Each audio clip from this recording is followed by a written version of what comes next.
아낌없이 주는 나무. 쉘 실버스타인 작가 글 그림 이재명 옮김. 이 책의 원제는 더 기빙 트리로 주는 나무이나 번역할 때 아낌없이를 덧붙여 의미를 한층 강화하였습니다. 주인공은 나무와 소년이고 나무는 큰 사과나무입니다. 그래서인지 저는 부모와 같다는 생각을 합니다. 부모는 자신을 녹여서 아이를 만든다고 합니다. 아이가 아프면 대신 아파주고 싶고 주고 또 주어도 부족하게 주었다고 더 주려고 하는 것이 닮았습니다. 아낌없이 자신이 갖고 있는 것을 사랑하는 사람에게 준다는 것은 매우 가치 있는 것이 아닐까요? 저자 쉘 실버스타인은 1932년 미국 시카고 출생으로 작가이자 일러스트레이터, 시인, 음악가 등 타고난 예술가로 직접 그림을 그림으로 아이들 뿐만 아니라 어른들에게도 큰 기감이 되고 있습니다. 작가는 한국전 참전용사이고 보병으로 지원했으나 전장으로 투입되지는 않았다고 합니다. 미군 일간신문에서 카툰을 그렸고 언제나 자유를 꿈꿨던 작가는 이렇게 말하곤 했다네요. 편안한 신발과 떠날 자유가 인생에서 가장 중요한 두 가지라고 말입니다. 시간이 지나도 전 세계 아이들은 물론 어른들에게도 한결같이 사랑받아온 아낌없이 주는 나무 만나러 가볼까요? 아낌없이 주는 나무. 미키에게. 옛날에 한 그루 나무가 있었습니다. 그리고 그 나무에게는 사랑하는 소년이 하나 있었습니다. 날마다 소년은 나무에게로 왔어 떨어지는 나뭇잎을 한 잎, 두 잎 주워 모았습니다. 그러고는 나뭇잎으로 왕관을 만들어 쓰고 숲 속의 왕 노릇을 했습니다. 소년은 나무 줄기를 타고 올라가서는 나뭇가지에 매달려 그네도 뛰고 사과도 따먹곤 했습니다.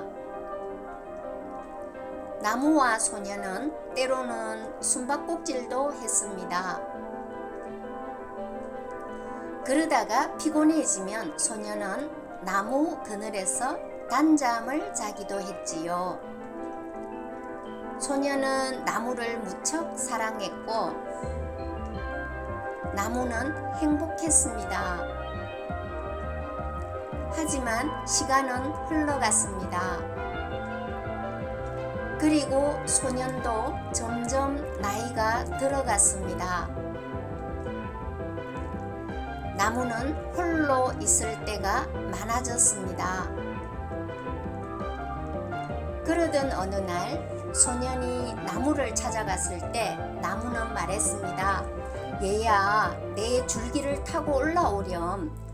가지에 매달려 그네도 뛰고 사과도 따먹고 그늘에서 놀면서 즐겁게 지내자.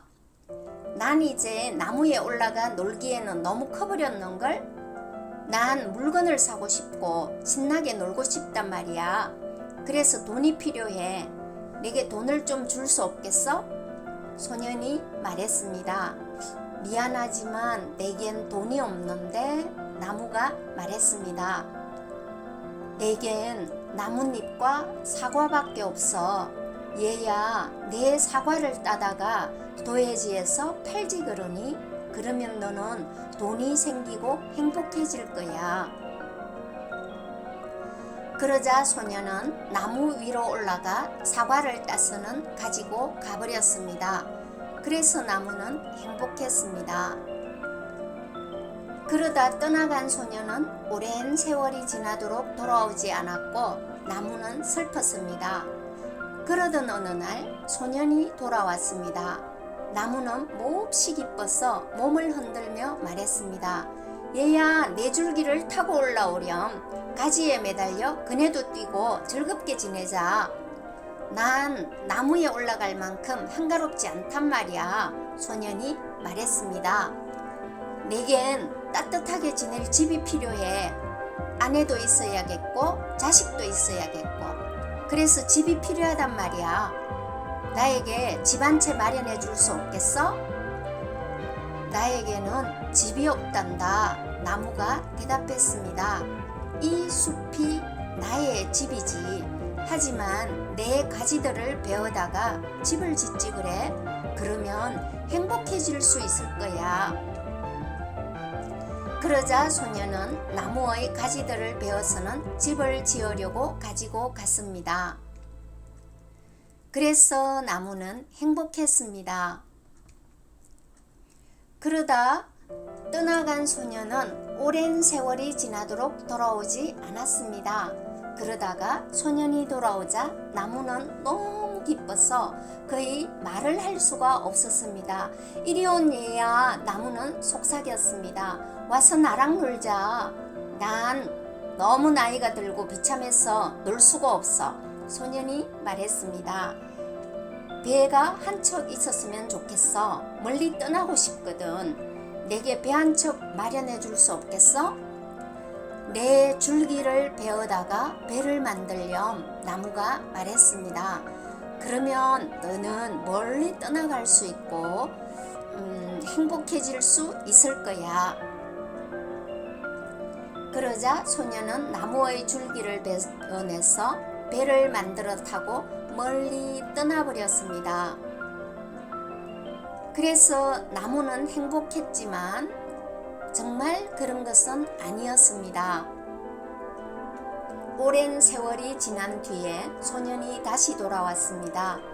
얘야, 미안하다. 이제는 너에게 줄 것이 아무것도 없구나. 사과도 없고 난 이가 나빠서 사과를 먹을 수가 없어. 소년이 말했습니다. 내게는 이제 가지도 없으니 네가 그네를 뛸 수도 없고 나뭇가지에 매달려 그네 뛰기에는 난 이제 너무 늙었어. 소년이 말했습니다. 내게는 줄기마저 없으니 네가 타고 오를 수도 없고 타고 오를 기운도 없어. 소년이 말했습니다. 미안해. 나무는 한숨을 지었습니다. 무언가 너에게 주고 싶은데 내게 남은 것이 아무것도 없단다. 나는 그저 늙어버린 밑동일 뿐이야. 미안해. 이젠 나도 필요한 게 별로 없어. 그저 편안히 앉아서 쉴 곳이나 있었으면 좋겠어. 난 몹시 피곤하거든. 소년이 말했습니다. 아, 그래? 나무는 안간힘을 다해 몸뚱이를 펴면서 말했습니다. 자, 앉아서 쉬기에는 늙은 나무 밑동이 그만이야. 얘야, 이리로 와서 앉으렴. 앉아서 쉬도록 해. 소녀는 그렇게 했습니다. 그래서 나무는 행복했습니다. 아낌없이 주는 나무는 모두가 사랑하는 책입니다. 하지만 미국 문단에서는 아직도 논쟁이 계속되고 있는 책이라고 하네요. 그 이유는 이 책을 다르게 해석한 양측의 주장 때문인데, 한쪽은 개인주의가 팽배한 요즘 시대에 드물게 베푸는 기쁨과 진실한 사랑을 느낄 수 있는 책이라는 것과, 또 다른 한쪽은 성차별을 조장하고 맹목적인 모성애를 강요하는 시대착오적인 책이라는 주장입니다. 그래서 이 책은 미국에서 성차별 도서로 분류, 콜로라도 도서관은 금수로 지정했습니다. 원서에서는 나무를 she라는 여성형 대명사로 표기했기 때문입니다. 일각에서는 소설 속의 나무를 엄마, 소년을 아들로 해석했습니다. 여성인 나무를 무조건적인 사랑과 희생을 요구한다는 이유로 금수 조치를 요구한 것입니다. 여러분, 어땠나요? 아낌없이 주는 나무였습니다.